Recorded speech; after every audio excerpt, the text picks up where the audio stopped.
Welcome to Snacks Weekly on Data Science.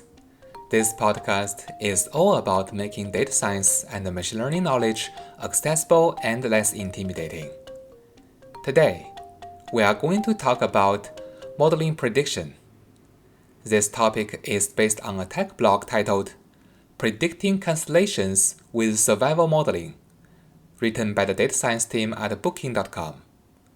You can find the blog link in this episode's description. Throughout this episode, we will explore this topic from both business and data science angles. Now, let's dive in. On the business side, let's take a look at the problem to be solved. Booking.com is one of the largest online travel platforms in the world. It connects millions of travelers with places to stay, from hotels to apartments to more unique options. At the heart of their business is reliability. They need to help users book accommodations smoothly, and at the same time, it has to support property owners in managing their inventories. When you operate at that scale, even small shifts in user behavior can have a big impact on the business. One of the more challenging behaviors to deal with is cancellations. If a guest books a room and then cancels, that room might go unused. In the worst case, the property could lose the opportunity to be rebooked. Being able to predict cancellations helps the company make better decisions on pricing, promotions, inventory management, and how they communicate with partners. But building that prediction model isn't easy. In 2020, the COVID pandemic makes things even harder. Travel plans becomes more uncertain. Rules changed frequently, and the flexibility of the travelers became the norm.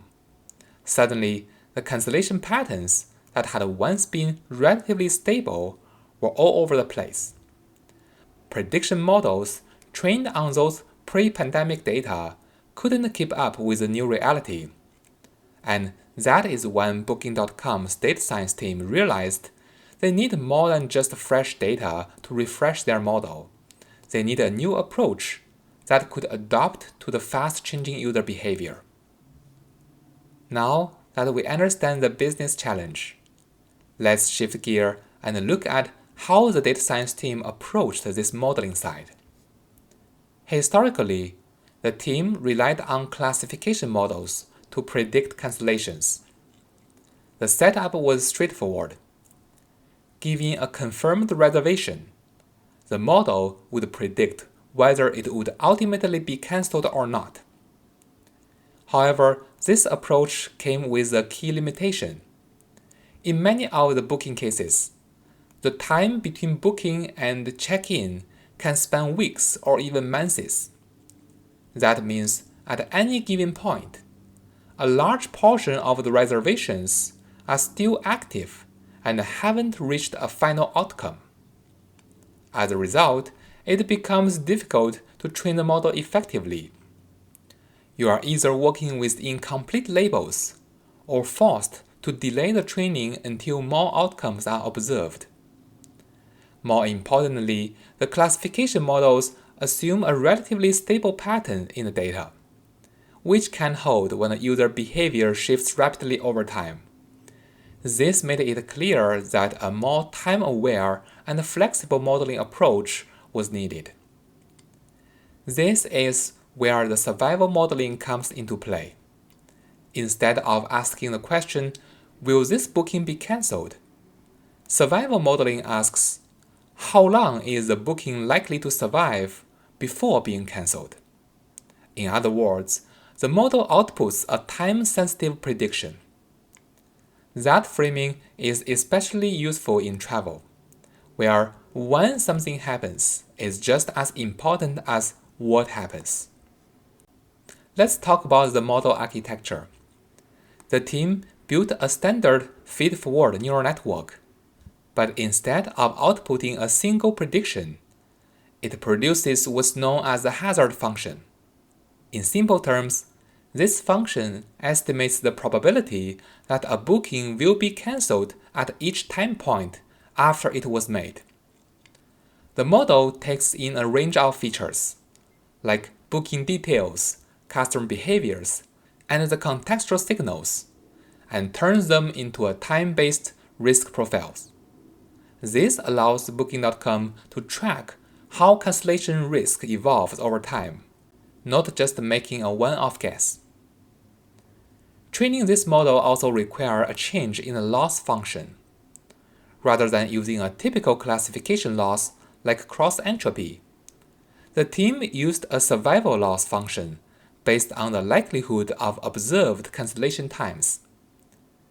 This function has two components, one for bookings that were cancelled and one for those that weren't.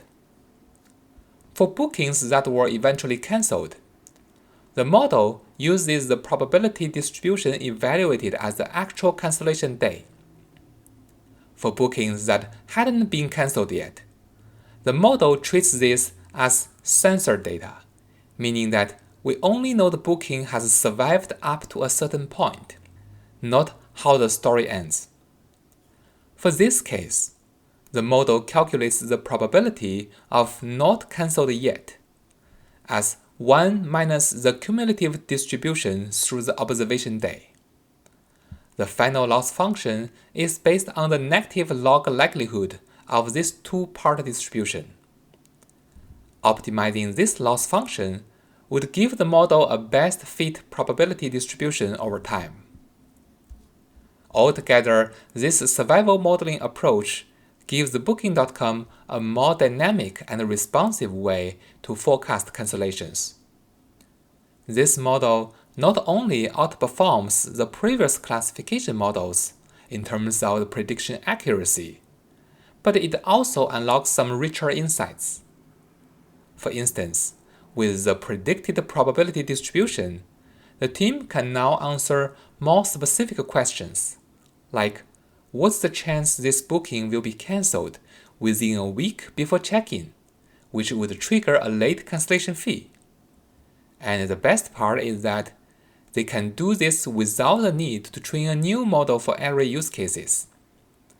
That kind of flexibility is one extra advantage in a business where things change fast. Now that we've looked at both the business challenge and the modeling solution, let's wrap it up. In this episode, we explored how Booking.com tackles the problem of predicting cancellations in an unpredictable travel landscape. By moving from a traditional classification model to a survival modeling approach, the team created more time-aware, flexible predictions that better matches the needs of their business. If you like the content of this episode, please subscribe to the channel. Give me a 5-star review and leave a comment. Your feedback is very appreciated, and I'll see you next week.